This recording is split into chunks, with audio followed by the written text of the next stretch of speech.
നമസ്കാരം പ്രിയമുള്ളവരെ. നമ്മുടെ മുഖ്യമന്ത്രി അദ്ദേഹത്തിന്റെ തുടർ ചികിത്സയുമായി ബന്ധപ്പെട്ട് അമേരിക്കയിലേക്ക് പോയിട്ടുണ്ട്. അതിനെ പല രീതിയിൽ ന്യായീകരിക്കുന്ന സഖാക്കളെ, സൈബർ പോരാളികളെയൊക്കെ നമ്മൾ കാണുന്നുണ്ട് ദിനം പ്രതി നമ്മുടെയൊക്കെ പ്രാദേശിക വാട്സപ്പ് ഗ്രൂപ്പുകളിലും അതുപോലെ തന്നെ ഫേസ്ബുക്കുകളിലൂടെയൊക്കെ. എന്നാൽ അവരെയൊക്കെ വകഞ്ഞു മാറ്റിക്കൊണ്ട് നമ്മുടെ MA ബേബി സഖാവ് ഇന്നൊരു ന്യായീകരണം നടത്തിയിട്ടുണ്ട്. അദ്ദേഹത്തിന്റെ ന്യായീകരണം ഈ രീതിയിലാണ്: ഗാന്ധിയും നെഹ്റുവും UK പോയിട്ടല്ലേ വിദ്യാഭ്യാസം നേടിയത് എന്നാണ് നമ്മുടെ പൊന്നാര സഖാവ് നമ്മളോട് ചോദിച്ചുകൊണ്ടിരിക്കുന്നത്. അപ്പൊ സഖാവിനോട് പറയാനുള്ളത്, അതേ സഖാവ് അവർ UK പോയിട്ട് തന്നെയാണ് അവരുടെ വിദ്യാഭ്യാസം പൂർത്തിയാക്കി വന്നിട്ടുള്ളത്. ഗാന്ധി അദ്ദേഹത്തിന്റെ കുടുംബം അത്യാവശ്യം സാമ്പത്തികമായി മുൻപന്തിയിൽ നിന്നിരുന്ന ഒരു കുടുംബമാണ് എന്നുള്ളതാണ് ചരിത്രം നമുക്ക് മുന്നിൽ വരച്ചു കാണിക്കുന്നത്. അദ്ദേഹത്തിന്റെ പിതാവിന്റെ സ്വത്തിൽ നിന്നും അദ്ദേഹത്തിന്റെ പാരമ്പര്യ സ്വത്തിൽ നിന്നൊക്കെ ചെലവഴിച്ചുകൊണ്ടാണ് അദ്ദേഹത്തിന്റെ ആ നിയമപഠനം പൂർത്തിയാക്കി UK നിന്നും മടങ്ങിയത് എന്നുള്ളതാണ് നമുക്ക് മുമ്പിലുള്ള ചരിത്രരേഖകൾ.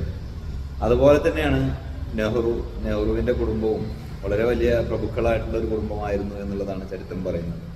അദ്ദേഹവും അദ്ദേഹത്തിന്റെ കുടുംബ സ്വത്തിൽ നിന്നും അദ്ദേഹത്തിന്റെ പാരമ്പര്യ സ്വത്തിൽ നിന്നും ചിലവഴിച്ചുകൊണ്ടാണ് അദ്ദേഹത്തിന്റെ വിദ്യാഭ്യാസവും പൂർത്തിയാക്കിയിട്ടുള്ളത്. എന്നാൽ നമ്മുടെ പിണറായി വിജയൻ അദ്ദേഹത്തിന്റെ കുടുംബ സ്വത്തിൽ നിന്ന് എടുത്തിട്ടല്ല അദ്ദേഹം അമേരിക്കയിലെ ട്രീറ്റ്മെന്റിന് പോയിട്ടുള്ളത് എന്നുള്ളത് ആദ്യം നമ്മുടെ MA ബേബി സഖാവും അതുപോലെ തന്നെ അദ്ദേഹത്തിന്റെ അനുയായികളായിട്ടുള്ള കുറെ സൈബർ സഖാക്കളും മനസ്സിലാക്കേണ്ടതുണ്ട് എന്നാണ് എനിക്ക് പറയാനുള്ളത്.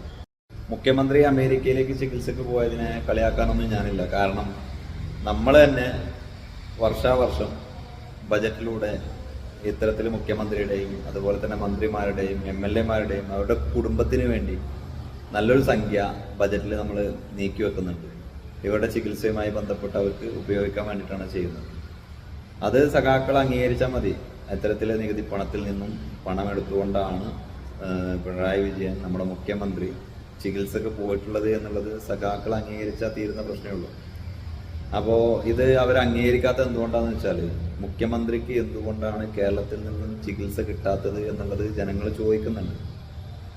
അത് ആ ഒരു കാരണം മുന്നിലുള്ളതുകൊണ്ട് മാത്രമാണ്. കാരണം ഇവർ ഊതി വീർപ്പിച്ച് വലുതാക്കി വെച്ചൊരു ബലൂണുണ്ട്, കേരളം ആരോഗ്യ രംഗത്ത് നമ്പർ 1 ആണ് എന്ന് പറഞ്ഞിട്ട്. ആ നമ്പർ 1 കേരളത്തിൽ നിന്നുള്ള ആരോഗ്യ മേഖലയിൽ നിന്നും നമ്മുടെ പിണറായി വിജയന് മാത്രം എന്തുകൊണ്ടാണ് ട്രീറ്റ്മെന്റ് കിട്ടാത്തത് എന്നുള്ളത് പൊതുജനങ്ങൾ ചോദിക്കും എന്നുള്ളത് കൊണ്ടാണ് ഇവർ ഇത്തരത്തിലുള്ള ന്യായീകരണങ്ങളൊക്കെ നടത്തിക്കൊണ്ടിരിക്കുന്നത്. ഏതായാലും സഖാക്കളോട് എനിക്ക് പറയാനുള്ളത്, നിങ്ങൾ ഇപ്പോൾ നമ്മുടെ മുഖ്യമന്ത്രിക്ക് അമേരിക്കയിൽ നിന്നും കിട്ടുന്ന ആ രീതിയിലുള്ള ഒരു ട്രീറ്റ്മെന്റ് അത് നിങ്ങൾ നമ്മുടെ കേരളത്തിൽ കൊണ്ടുവന്നുകൊണ്ട് മുഖ്യമന്ത്രിയെ അടുത്ത പ്രാവശ്യം അമേരിക്കയിലേക്ക് പറഞ്ഞേക്കേണ്ട ഒരു ഗതികേട് വരുത്താതെ ഈ നമ്മുടെ മെഡിക്കൽ കോളേജുകളിൽ ആ രീതിയിലുള്ള ട്രീറ്റ്മെന്റുകൾ കൊണ്ടുവന്നുകൊണ്ട് അദ്ദേഹത്തിന് ചികിത്സ കൊടുക്കുന്നതോടൊപ്പം മുഖ്യമന്ത്രിയെ പോലുള്ള ആളുകൾ ആ രീതിയിലുള്ള അസുഖം ബാധിച്ച് നരകിക്കുന്ന ഒരുപാട് ജനങ്ങളുണ്ട്. അവർക്ക് കൂടി അത്തരത്തിലുള്ള ട്രീറ്റ്മെന്റ് നിങ്ങൾ നൽകാൻ സന്നദ്ധരാണ് എന്നുള്ളതാണ് എനിക്ക് നിങ്ങളോട് പറയാനുള്ളത്. അല്ലാതെ ഈ സൈബർ സഖാക്കൾ ന്യായീകരിക്കുന്ന രീതിയിലൊക്കെ MA ബേബി സഖാവിനെ പോലുള്ള ഉന്നത സ്ഥാനങ്ങളിലിരിക്കുന്ന ആളുകൾ ആ രീതിയിലേക്ക് തരം താഴ്ന്നുകൊണ്ട് ന്യായീകരിക്കരുത് എന്നൊരു അപേക്ഷ എനിക്കുണ്ട്. കാരണം നിങ്ങളൊക്കെ വളരെ വലിയ പൊസിഷനിൽ ഇരിക്കുന്ന ആളുകളാണ്. നിങ്ങളൊക്കെ ഈ രീതിയിൽ ന്യായീകരിക്കുക എന്ന് പറയുമ്പോൾ വളരെ മോശമാണ്. അതുകൊണ്ട് ഇത്തരത്തിലുള്ള ന്യായീകരണങ്ങൾ നിർത്തിവെച്ചുകൊണ്ട് മുഖ്യമന്ത്രിക്ക് അമേരിക്കയിൽ ഏത് ചികിത്സയാണോ കിട്ടുന്നത് ആ ഒരു ചികിത്സ നമ്മുടെ കേരളത്തിലേക്ക് കൊണ്ടുവന്നുകൊണ്ട് അദ്ദേഹത്തെ അമേരിക്കയിലേക്ക് പറഞ്ഞു വിടാതെ നാട്ടിൽ തന്നെ ചികിത്സ കൊടുത്തുകൊണ്ട്, അതുപോലെ തന്നെ നമ്മുടെ നാട്ടിൽ മുഖ്യമന്ത്രിക്കുള്ള ഈ അസുഖം പോലുള്ള അസുഖങ്ങൾ പേറി നടക്കുന്ന, അതുകൊണ്ട് പ്രയാസം അനുഭവിക്കുന്ന ആളുകൾക്ക് കൂടി അത്തരത്തിലുള്ള ട്രീറ്റ്മെൻറ്റുകൾ കൊടുക്കാൻ കഴിയട്ടെ എന്ന് ആശംസിക്കുകയാണ്. അതിനുള്ള വർക്കുകളുമായാണ് നിങ്ങൾ മുന്നോട്ട് പോകേണ്ടത്.